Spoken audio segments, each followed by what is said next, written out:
نحمده ونصلي على رسوله الكريم اما بعد اعوذ بالله من الشيطان الرجيم بسم الله الرحمن الرحيم عفى الله عنك لما أذنت لهم حتى يتبين لك الذين صدقوا وتعلم الكاذبين لا يستأذنك الذين يؤمنون بالله واليوم الآخر أن يجاهدوا بأموالهم وأنفسهم والله عليم بالمتقين انما يستأذنك الذين لا يؤمنون بالله واليوم الآخر وارتابت قلوبهم فهم في ريبهم يترددون۔ اللہ تعالیٰ نے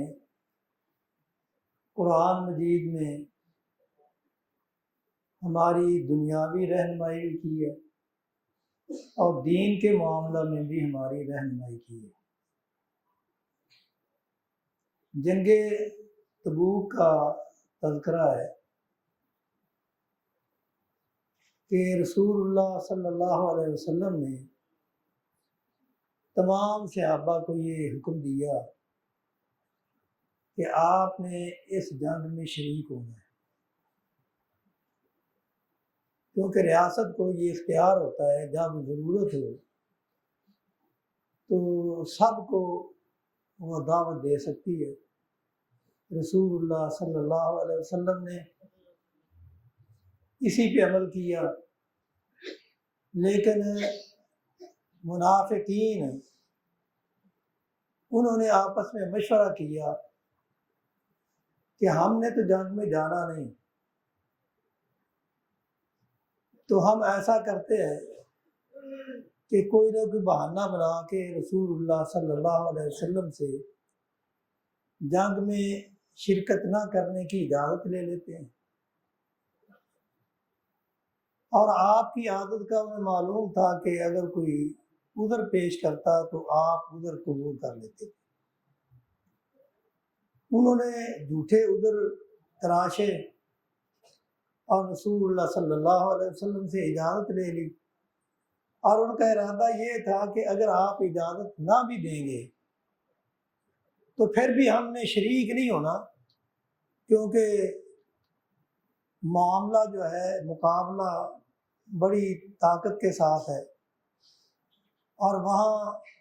فائدے کی بجائے نقصان ہونے کا خطرہ ہے، لہذا ہمیں نقصان سے بچنا چاہیے، کیونکہ جن کے دلوں میں اسلام کی محبت نہیں ہوتی وہ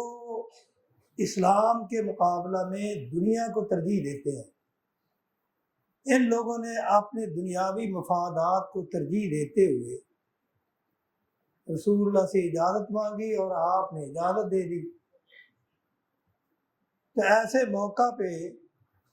اللہ تعالیٰ نے رہنمائی کی ہے کہ جب اس طرح کے حالات ہوں، پھر اگر کوئی اجازت مانگے تو آپ کو چاہیے کہ ان کے حالات کی اچھی طرح تحقیق کر لیں، وہ جھوٹے عذر تو نہیں پیش کر رہے، لہذا اب آپ کیونکہ اجازت دے چکے ہیں اس لیے آپ سے کوئی مواخذہ نہیں ہوگا۔ عفا اللہ عنک لما أذنت لهم، یعنی اللہ تعالیٰ نے آپ سے کوئی اب اس کا مواخذہ نہیں کرنا، نہ آپ کا مواخذہ ہوگا، لیکن آئندہ سے آپ کو احتیاط کرنا ہوگی کہ آپ ایسے موقع پہ اگر کوئی اجازت مانگتا ہے تو ان کے حالات کی تحقیق کرے، حتیٰ یتبین لک الذین صدقوا، تاکہ آپ کو ان کے سچ کا اور ان کے جھوٹ کا پتہ چل جائے۔ اور پھر آگے اللہ تعالیٰ نے ایک اصول بتا دیا، لا یستأذنک الذین یؤمنون باللہ والیوم الآخر، ایسے کٹھن حالات میں جن کا اللہ اور اللہ کے رسول پر اور آخرت پر ایمان ہوتا ہے وہ کبھی اعلاء کلمت اللہ یا دین کی مدد سے پیچھے نہیں رہتے، چاہے ان کو اپنی جان کی قربانی دینا پڑے یا اپنے مال کی قربانی دینا پڑے یا دونوں ہی قربانیاں دینا پڑے، وہ دونوں قربانیاں دے لیتے ہیں، لیکن اسلام کو آنچ نہیں آنے دیتے کہ اگر ان کے دلوں میں اللہ کے ساتھ ایمان ہوتا اور آخرت پر ایمان ہوتا تو یہ کبھی آپ سے اجازت نہ مانگتے جہاد سے پیچھے رہنے کی۔ واللہ علیم بالمتقین، اللہ تعالیٰ کو متقی لوگوں کا علم ہے، اور آپ کیونکہ عالم الغیب نہیں، اللہ تعالیٰ دلوں کے بھید جانتا ہے، اس لیے اللہ تعالیٰ نے ایک مومن کی یہ نشانی بتائی ہے کہ جو مومن ہوتا ہے وہ جانی مالی، اسلام کے لیے جانی مالی قربانی دینے سے کبھی پیچھے نہیں رہتا، اور اسلام کے لیے اپنی جان اور مال قربان کرنے کے لیے کون تیار نہیں ہوتے؟ انما یستأذنک الذین لا یؤمنون باللہ والیوم الآخر، وہ لوگ ہیں جن کا نہ آخرت پر ایمان ہے نہ اللہ پر ایمان ہے، بلکہ ان کے دلوں میں شک ہے، فہم فی ریب یترددون، اور وہ اسی شک میں تردد میں پڑے ہوئے ہیں کہ ہمیں کیا کرنا چاہیے، کس طرح ہمیں ان چیزوں سے بچنا چاہیے کہ ہمیں دنیاوی نقصان کوئی نہ ہو، کیونکہ ان کے بہانے وہ جھوٹے تھے، وہ صرف اور صرف جنگ سے اس لیے پیچھے رہ رہے تھے کہ ان کو یہ معلوم تھا کہ مقابلہ بڑی طاقت کے ساتھ ہے، اور ظاہری طور پہ وہاں دنیاوی مفاد کوئی نظر نہیں آتا، بلکہ دنیاوی نقصان نظر آتا ہے۔ تو دین کو اگر فائدہ بھی پہنچے تو جو منافق لوگ ہوتے ہیں جن کے دلوں میں ایمان راسخ نہیں ہوتا، وہ دنیا کو دین پہ ترجیح دیتے ہیں، جبکہ اللہ تعالیٰ ہمیں اس بات کی ترغیب دیتے ہیں کہ ہر انسان کو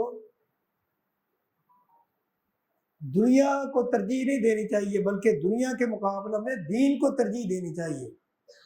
اور اللہ تعالیٰ نے یہ بھی اصول بتا دیا کہ اگر تم دنیاوی طور پہ بھی ترقی کرنا چاہتے ہو تو کاروبار کی ترقی کے لیے امن شرط ہے۔ اگر ملکی حالات میں امن ہوگا تو کاروبار بھی احسن طریقے سے چلیں گے، دنیاوی ترقی بھی ہوگی، دینی ترقی بھی ہوگی۔ اور ملکوں میں امن قائم رکھنے کے لیے جہاد بہت ضروری ہے، جیسا کہ رسول اللہ صلی اللہ علیہ وسلم نے،